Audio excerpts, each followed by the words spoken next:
Hello, it is I, Andrine, your Jewish American Priestess, here for another Hebrune reading for the upcoming week of, what are we on, 24th of Av today.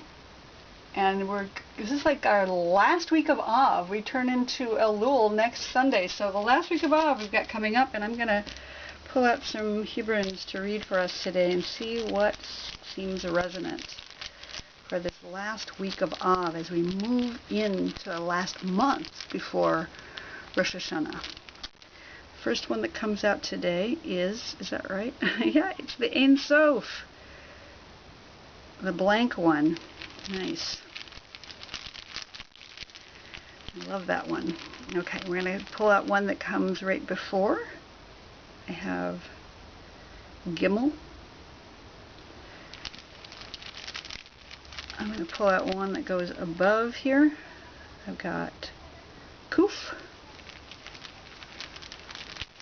One for below is Yud. What's coming up for our future? Next is Shin.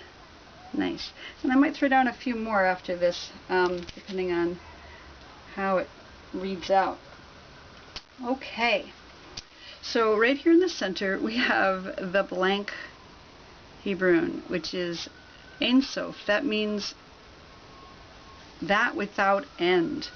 It is the eternal. It's eternity and that which it's like both the tohu vavohu, the void that existed before all time, as well as that which exists now and that which will continue to exist in the future. So it is this this blank slate, this blank thing onto which anything can be carved, onto which everything is carved, and that which everything will return to. It is that world without end. It is that, just the eternal, that vastness that exists in the universe. And that's where we are right now. We're in this space. We're in this space between all of the holidays. We had Shavuot, and then kind of nothing, and then Tisha B'Av, which is just sad, and then Tu B'Av, which is a sort of happy day, but it only lasts for a little bit, and then kind of this blankness that happens before the turning of the year. We do sound the shofar during Elul, but there aren't any major holidays, so this represents very beautifully where we are right now, kind of in this in-between phase where we're not quite done with the old year. We haven't quite begun the new year. We're just hanging out in the summer. It's great. And what it's showing that came right before that is the letter Gimel. And this is Gimel. It is supposed to be representing of a walking foot or a camel. Camel is Gemal. And it is the number 3 in Gematria, it's the third letter of the Hebrew alphabet. So it is about running and returning. That's one of the themes that shows up over and over again in Torah and in the Sefer Yetzirah, the book of creation. This idea that when the divine created the world, they carved these channels into this void space, and wisdom ran through the channels into existence and then back up into the divine. So this idea of running and returning is what's come right before this. It's also about walking and movement, and we have been walking. We've been walking in the desert, right? This is the where we are in the Torah as well. This long walk that we've taken for the entire Torah from Egypt, and we are in that wilderness right now, that wilderness which is this blank space, and we are moving toward the promised land. That is what's coming up right now in Torah as we move toward the end of our our Torah, our books of Torah, and into the new year, and to rewind the scrolls. So we have been walking. We've been walking for 40 years, theoretically, in the desert, and now we are here in the desert. And what's going to help us get through this period of time right now, where we are in this blankness, in this wilderness, is the letter Kuf. And Kuf is this one up here. It is representative of the number 100. It's the number in Gematria 100, and 100 is a manifestation of 10 times 10, which is 10 times 1. So on some level, it's also a 1. It's a complicated numerical formula, not actually that complicated, but it is representative of one, of oneness. And the Kuf is the letter that begins the word Kadosh, so holiness. That element which comes from the divine and is in all of us, right? So we are called to be holy because the divine Havaya is holy, and we need to hold on to that and turn to that in these times of feeling lost or feeling blank or feeling like, what's happening? Turn back to holiness. Turn toward holiness and understand that we are made up of this stuff, this divine stuff. All things are created out of that nothingness, that everythingness, let's just say. And so recognizing that the base material is divinity, and the one who carves the channels is also divinity, and the carvings themselves are divinity, and the stuff that runs through the channels is divinity. That's all holiness. Holiness, Kadosh means that which is designated for service to the divine. It's holiness is a convenient translation in English, but it means designated. It means that it is made to be holy. It is made to be in service to the divine. So as we sit in this wilderness space, we can remember that we are of God stuff, and that we are designated to remain and become aware of our own divinity within us at this time. And that's what's going to help us as we wander in that blank space right now.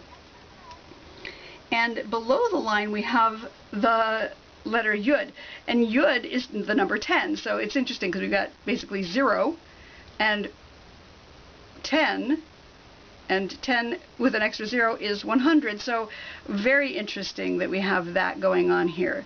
10 times anything is the ultimate manifestation of it. So we have the oneness of divine and of the unity of all things, along with that paradox of the multiplicity of all things, and that manifests as Yud. It also means Yad, which means hand, so it's about things that one does in the world. And it also has to do, it actually has to do with the month of Elul. It is in the Sefer Yetzirah, that which rules over the month of Elul, interestingly. And also rules over the foundation of sexuality. So it's interesting because it looks like a little bit of a seed, like a sperm.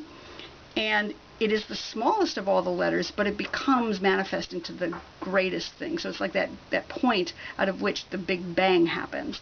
And that could be true of also, say, a seed or a sperm, that it is just this tiny, tiny point, but then when it mixes in this empty space, it becomes manifest into an entire human being or an entire plant or entire fruit.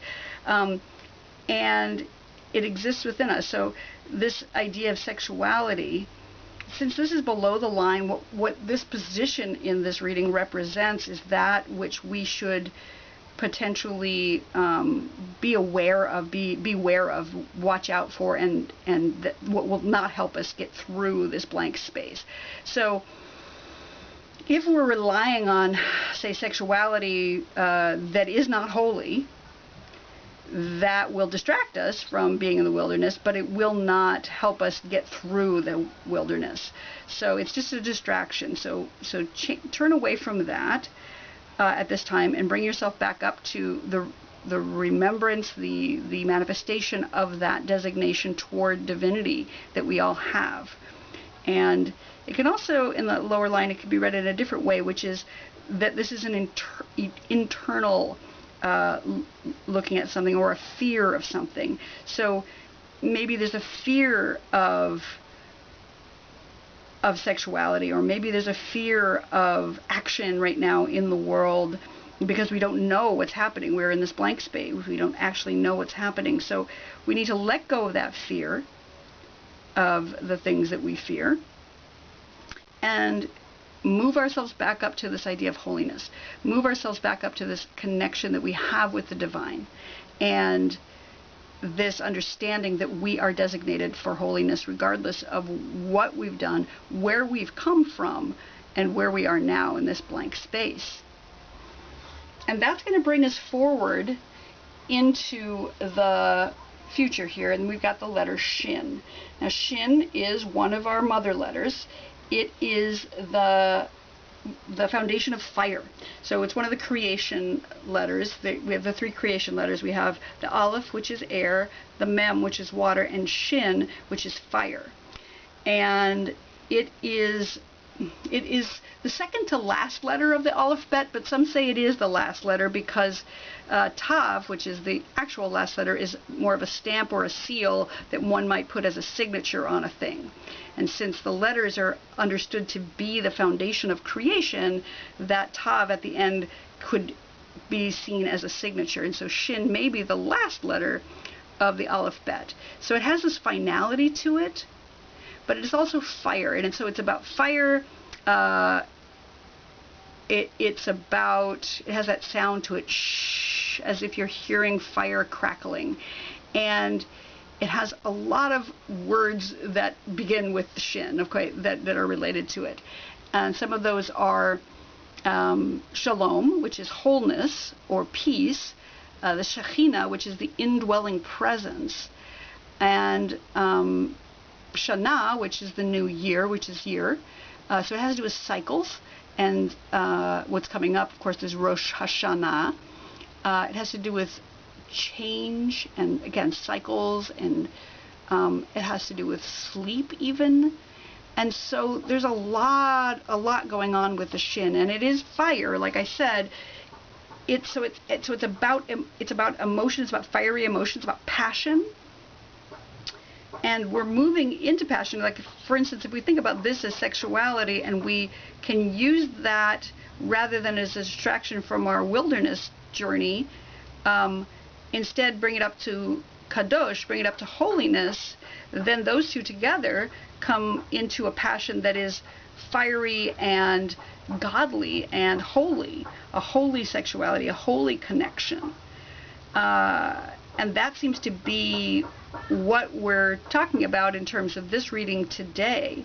It also has to do with the head in the body, which is where we have our thoughts and we have our hot feelings and hot-headedness. And it is about the summer, which is also right now happening.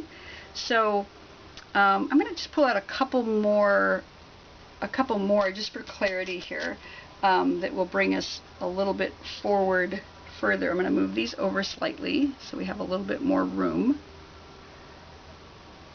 And I'm going to pull out,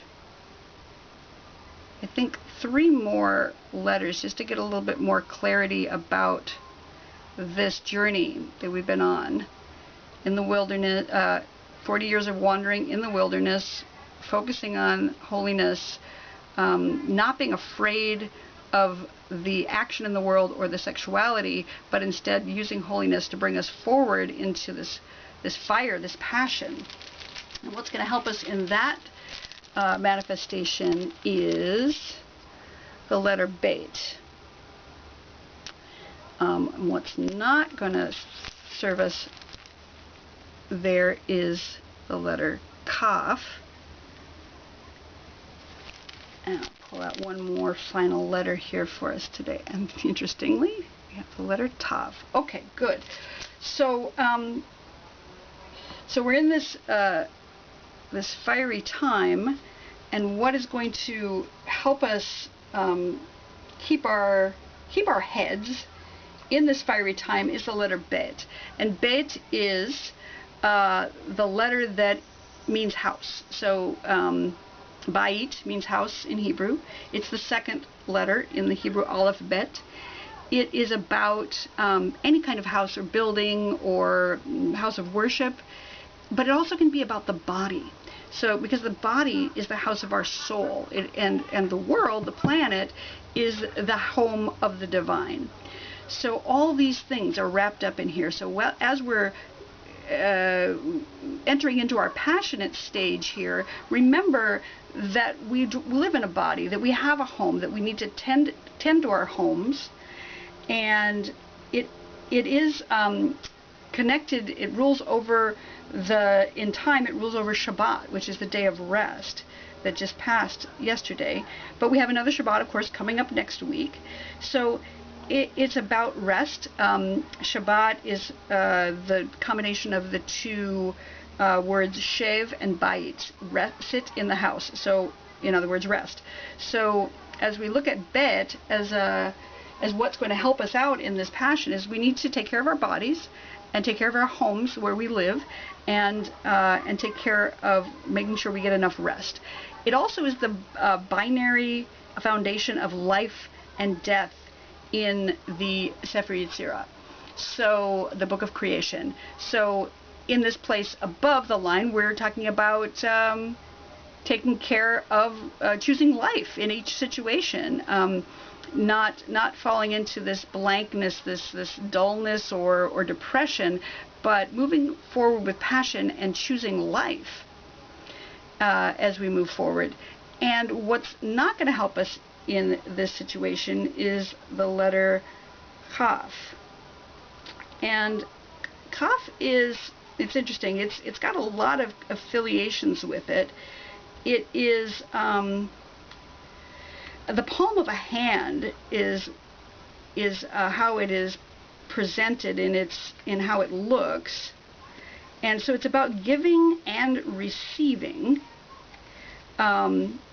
It looks sort of like this, and so it's about what you can receive from somebody and what you can give to someone, but it's also about power. So koach starts with kaf, and it's about power and potential, but it can also be power that's used to suppress or obstacles, or the evil inclination often is associated with kaf. So what's not going to help us in this time of passion is tuning into the evil inclination. Again, that could be about sexuality or just any kind of egoic power trip that one might be on while they're in this passionate phase, thinking that they are on top of the world, that they're the head of things, that they are the fire that fuels everything. Because in fact, when we go back to it, the divine is the one who gives us that passion. So let go of this idea of trying to wield power over people, about trying to be in control of everything. Let go of the evil inclinations that you may have around your ego, and move yourself back up to taking care of your body, to resting, taking care of your home, taking care of your place of holiness, and let that fire burn as a hearth rather than like a wildfire, rather than burning things down. It can be a place to warm our homes and our bodies without taking over and being a controlling factor. Let me see if there's anything else about Kaf I want to say here. It is about wealth and poverty, and those are just, again, binaries that happen in the Sefer Yetzirah. It is wealth can be power, but it can also make one poor spiritually. So again, let go of that desire to accumulate wealth for the purpose of accumulating wealth, because it will make you poor spiritually. So right now, as we are moving forward to that fiery time and that passionate time, again, take care of your body, make sure you rest, and let go of power. And that will bring us to Tav, which is perfect because that is the final letter. Like I said earlier, it is a seal or a stamp on the Aleph Bet.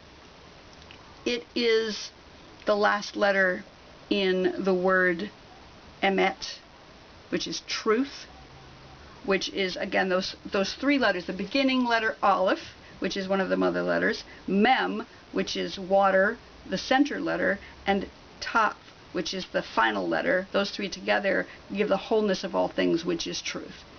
And it is the one of the double letters, which represents sovereignty and slavery as a binary. So we can be sovereign, we can remember that we are holy, going back up here, and we can let go of that poverty that comes with slavery if we embrace the holiness, the Beit, and the rest. It'll bring us through to a place of sovereignty, at least personal sovereignty, if not, actually becoming a sovereign in our lives, in our work, in whatever way. But we need to embrace that ability to be the sovereign of our own life. It is the moon in space. So Tav is the letter that is said to rule over the moon, which is lovely because, of course, we have a new moon coming up this week, and that is exactly where we're heading toward right now. The new moon of Elul is coming up on Sunday next week, and that is a beautiful ending to this gorgeous reading about where we are now, where we've been, what we need to do to help ourselves, and where we're headed to. We're headed to that new moon of Elul, and I hope you have a lovely final week of the month of Av. Enjoy your summer, enjoy your passion, don't get too wrapped up in the sexuality and or the power, but instead turn back up to the designation toward divinity, the holiness. Take care of your body, make sure to rest. Don't be stressed out about being in this blank space. It's just where we are now. We're moving toward passion, we're moving toward fire, and we're moving toward the completion of this month and into the next month.